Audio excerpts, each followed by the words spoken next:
بسم اللہ الرحمن الرحیم۔ اللہ تعالیٰ کا بہت بڑا فضل ہے کہ حضرت مفتی نذیر صاحب دامت برکاتہم نے جو بارہمولہ میں تحریر کے اندر کے کئی سارے شدت آمیز الفاظ فرمائے تھے، تو مفتی صاحب لگ بھگ ان الفاظ سے رجوع فرماتے ہیں۔ حالیہ میں جو تحریر آپ حضرات تک پہنچی ہوگی، جو ان کے پیج سے وائرل ہوئی، اس کا آخر کا حصہ کچھ میں آپ کے سامنے پڑھ کے سناتا ہوں۔ اور مفتی صاحب فرماتے ہیں کہ باقی تمام سماجی، اخلاقی اور معاشرتی تعلقات کو بخوبی قائم رکھتے ہوئے صرف تبلیغی کام کرنے سے تب تک ہم اجتناب کریں۔ یعنی کہ مفتی صاحب فرماتے ہیں کہ جو حضرت نے فرمایا تھا کہ تعاونوا علی الاثم والعدوان، اور کسی بھی اعتبار کا تعاون ان کے ساتھ نہ کیا جائے، لگ بھگ مفتی صاحب اس بات سے رجوع فرماتے ہیں کہ ہمارے کہنے کا مطلب یہ نہیں ہے، بلکہ باقی تمام سماجی، اخلاقی، معاشرتی تعلقات ان کے ساتھ قائم رکھے جا سکتے ہیں۔ اور صرف تبلیغی کام، وہ تو پہلے سے ہی جب سے اختلاف ہوا ہے الگ ہی ہو رہا تھا، اس میں تو کوئی خیر نئی بات تو ہے نہیں ہے۔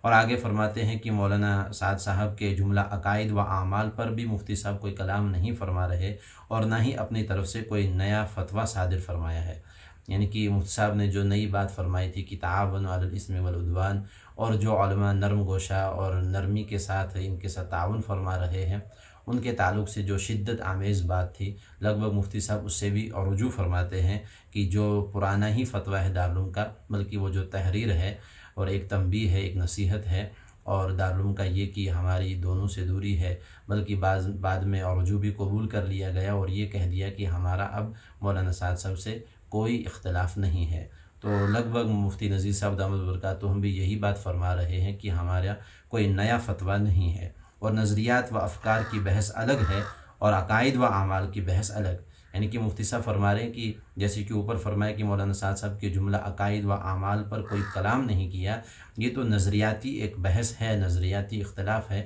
عقائد وغیرہ کا کوئی اختلاف نہیں ہے۔ تو ظاہر سی بات ہے کہ نظریاتی اختلاف تو کسی سے بھی رکھا جا سکتا ہے اور کسی سے بھی کیا جا سکتا ہے، کام کے طریقہ کار کے تعلق سے اختلاف کسی سے بھی رکھا جا سکتا ہے، پہلے بھی تھا، آج بھی ہے اور آئندہ بھی رہے گا۔ یعنی کہ یہ صرف ایک نظریاتی بحث ہے اور نظریاتی اختلاف ہے۔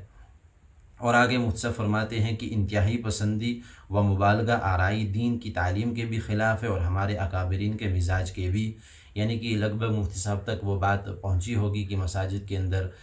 لڑائیاں شروع ہو گئی، دست و گریباں ہو گئے، اور اس طریقے کی ایک انتشار کی ہوا کی لہر دوڑ پڑی۔ تو مفتی صاحب لگ بھگ اسی کی طرف اشارہ فرماتے ہوئے فرما رہے ہیں کہ انتہائی پسندی و مبالغہ آرائی دین کی تعلیم کے بھی خلاف ہے اور ہمارے اکابرین کے مزاج کے بھی خلاف ہے۔ اور اختلاف کا مطلب یہ نہیں کہ ہم کسی کی تحقیر و تنقیص پر اتر آئے۔ یعنی کہ مفتی صاحب فرما رہے ہیں کہ ہم مولانا سعد صاحب کی چند طریقہ کار یا چند نظریات سے ہمارا اختلاف ہے، اور اس کا مطلب یہ نہیں ہے کہ ہم مولانا سعد صاحب کی تحقیر و تنقیص پر اتر آئیں۔ یہ بات لگ بھگ مفتی صاحب فرما رہے ہیں۔ اور آگے فرماتے ہیں کہ موصوف کی ذات کے بارے میں کسی فرد کی طرف سے کسی بھی منفی تنقیص و تحقیر آمیز کومنٹس سے بری ذمہ ہیں۔ یعنی کہ مفتی صاحب نے ایک نظریاتی اختلاف جو تھا وہ تو پیش کر دیا، اس کے بعد لوگ اب اس کے اوپر کیا کیا برے کمنٹس کریں اور گالیاں دیں اور برا بلا کہیں، تو مفتی صاحب اپنے آپ کو ان سے بری ذمہ فرما رہے ہیں کہ میرا ان سے کوئی تعلق نہیں، اور میں یہ ساری باتیں میں نہیں کہہ رہا ہوں، بلکہ لوگ اگر کہہ رہے ہیں تو اس کا ذمہ دار میں نہیں ہوں۔ لگ بھگ یہاں پر مجھے ایک بات یہ یاد آتی ہے کہ مفتی صاحب نے حالیہ میں جو بارہمولہ میں تحریر پڑھی تھی، تو اس میں لگ بھگ مفتی صاحب نے ایک بات فرمائی تھی کہ مفتی ابوالقاسم نعمانی صاحب دامت برکاتہم نے اپنے بخاری کے درس میں حضرت مولانا سعد صاحب کے کسی جملے کے تعلق سے کوئی علمی اختلاف فرمایا، اور اس کے بعد فرماتے ہیں مفتی صاحب کی کسی شخص نے یہ کہا کہ مفتی ابوالقاسم نعمانی دامت برکاتہم کو مولانا سعد صاحب کے سامنے آ کر دو زانوں بیٹھنا پڑے گا، اور اس طریقے کی کچھ باتیں کہی تھی جو ایک بالکل بری تھی اور غلط تھی، اور جس کا ہم بالکل بھی جس کی تائید نہیں کرتے ہیں۔ تو لگ بھگ وہ بات بھی اسی قبیل سے تھی کہ جیسے مفتی صاحب فرما رہے ہیں کہ برے کومنٹس وغیرہ سے ہم بالکل بری ذمہ ہیں، اسی طریقے سے وہ باتیں کچھ افراد کی ہو سکتی ہے، کسی فرد کی ہو سکتی ہے، مولانا سعد صاحب ان باتوں سے بالکل بری ذمہ ہے۔ اللہ تعالیٰ مفتی صاحب کو جزائے خیر عطا فرمائے، اور اللہ تعالیٰ ان کے علم میں، عمل میں برکت عطا فرمائے۔ اور ہمیں تو اپنے بڑوں کی قدر کرنی چاہیے، اور خاص طور پہ اہل علم کی تو قدر کرنا ہمارے اوپر واجب اور لازم اور ضروری ہے۔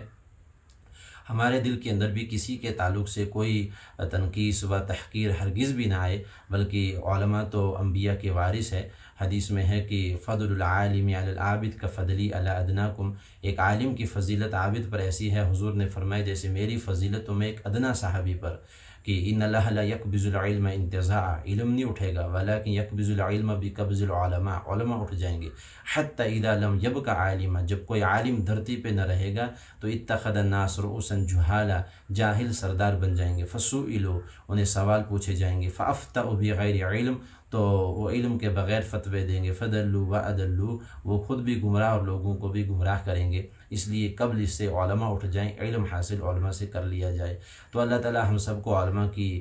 قدردانی کی توفیق عطا فرمائے۔ ہمارے حضرت بھی بار بار یہی فرماتے ہیں کہ اہل علم کی زیارت کو عبادت یقین کیا کرے، اور ہمارے دل میں ذرہ برابر بھی کسی اہل علم کی تنقیص و تحقیر ہرگز نہیں آنی چاہیے۔ نظریاتی اختلاف تو ہوتا رہتا ہے، علمی اختلاف ہوتا رہتا ہے، ابحاث چلتی رہتی ہے، اس میں کوئی نئی بات نہیں، بلکہ شروع سے آج تک چلی آ رہی ہے، آئندہ بھی ابھی چلتی رہیں گی، اس لیے اس کا مطلب یہ ہرگز بھی نہیں ہے۔ جیسے مفتی صاحب اس تحریر میں یہ بات بھی فرماتے ہیں کہ اختلاف کا مطلب یہ ہرگز بھی نہیں ہے کہ اس کی تحقیر ہمارے دلوں میں آ جائے۔ تو اللہ تعالی ہم سب کو ایک اور نیک بننے کی توفیق عطا فرمائے۔ وآخر دعوانا ان الحمد للہ رب العالمین۔